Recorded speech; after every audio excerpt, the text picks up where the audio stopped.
Bismillahirrahmanirrahim. Assalamualaikum warahmatullahi wabarakatuh. Allahumma sholli wa sallim wa barik ala sayyidina Muhammad wa ala ali sayyidina Muhammad. Ya Nabi salamun alaik, ya Rasul salamun alaik, ya Habib salamun alaik. Allahumma sholli ala sayyidina Muhammad wa ala ali sayyidina Muhammad. Beberapa hari yang lalu ada kawan kita dari Kalimantan mau WA saya beberapa kali, minta nomor WA, tapi saya nggak ngeh hari itu karena lagi repot banget nggak ngebaca. Itu saya tahu langsung saya kirim. Beliau mau WA ke saya, bertanya kepada saya, bang, katanya begini kan Ustadz, saya banyak sekali masalah utang di mana-mana, ada harian, mingguan, bulanan. Itu bagaimana caranya supaya saya dimudahkan oleh Allah supaya bisa melunasi utang. Siapa saja yang berniat melunasi utang, Allah akan bantunya. Allah akan membantunya dengan caranya sendiri, dibukakan pintu-pintu rezeki. Jangan salah paham lagi nanti, bukannya duitnya turun dari langit, tapi dengan usaha kita Allah gampangin usaha kita, dagang jadi rame, usaha jadi maju, peluang-peluang bisnis, peluang-peluang usaha adanya. Tapi tetap dijaga jangan sampai barang riba. Karena kalau udah barang riba, yang ada malah bangkrut di mana-mana. Belum pernah saya melihat orang yang menggunakan riba itu subur usahanya, belum pernah. Paling lama 3 tahun bangkrut dan habis nggak bersisa, malah meninggalkan utang. Maka dari itu saya tidak bisa berbuat banyak, cuma menyarankan sesuai yang pernah saya lakukan 2 kali, itu membaca sholawat munjiat di tengah malam sebanyak 1000 kali.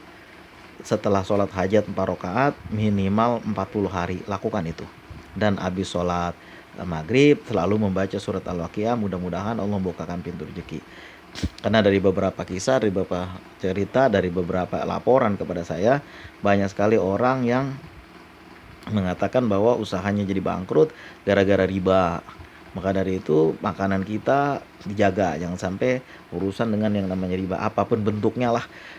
Ingat aja, kalau kita melakukan riba, nanti pintu rezeki kita memang ketutup. Emang beneran itu. Udah bukan 1-2 orang yang ngomong, udah banyak banget. Maka dari itu tetap kita jaga, jangan sampai kita termasuk orang yang melakukan riba, apalagi di tempat-tempat yang konvensional. Jauhi itu. Pokoknya biar gimana pun, tunggu aja masanya. Asal kita menggunakan riba hari ini, tunggu masanya. Mesti hancur. Karena kalau betul-betul kita yakin pada ajaran agama kita, pada Al-Quran, kita yakin Allah akan menyuburkan sedekah dan Allah akan memusnahkan riba, akan memerangi riba. Karena riba itu merugikan. Bukan siapa yang merugikan, kita ini semuanya. Salah satu pokoknya kan dapat untung gak untung wajib bayar, harus bayar, dan bunganya ini yang paling bahaya. Ada kawan saya dulu bercerita, dia udah setahun bayarin utang tapi nggak habis-habis. Kenapa? Ya pokoknya nggak habis-habis, bunganya aja, bunga, matilah kita. Sampai kapan kita nggak punya tabungan, kita nggak punya masa depan, capek bayarin riba aja.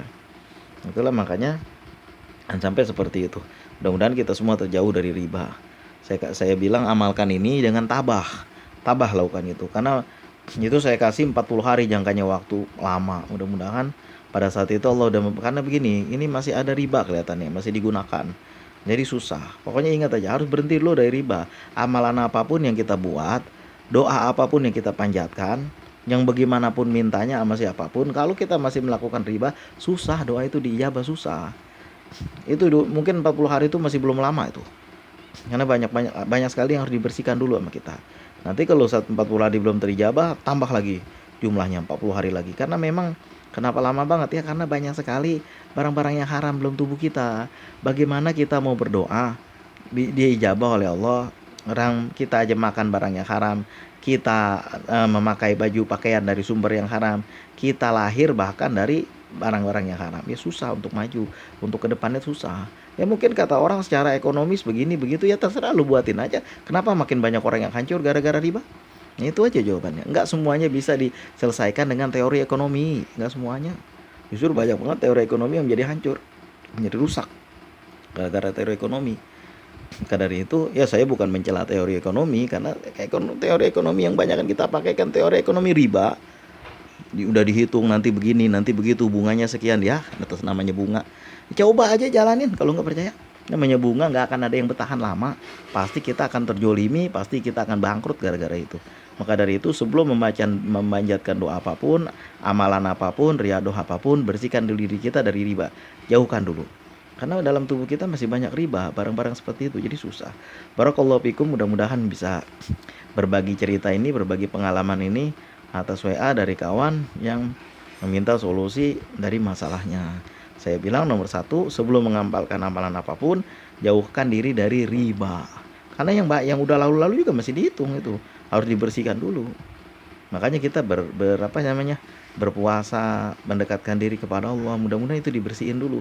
Semakin kita berpuasa rajin, insya Allah mudah-mudahan itu akan berkurang dia. Dan jadi doa kita insya Allah jadi gampang diijabah. Allahumma sholli wa sallim ala sayyidina Muhammad wa ala ali sayyidina Muhammad. Assalamualaikum warahmatullahi wabarakatuh.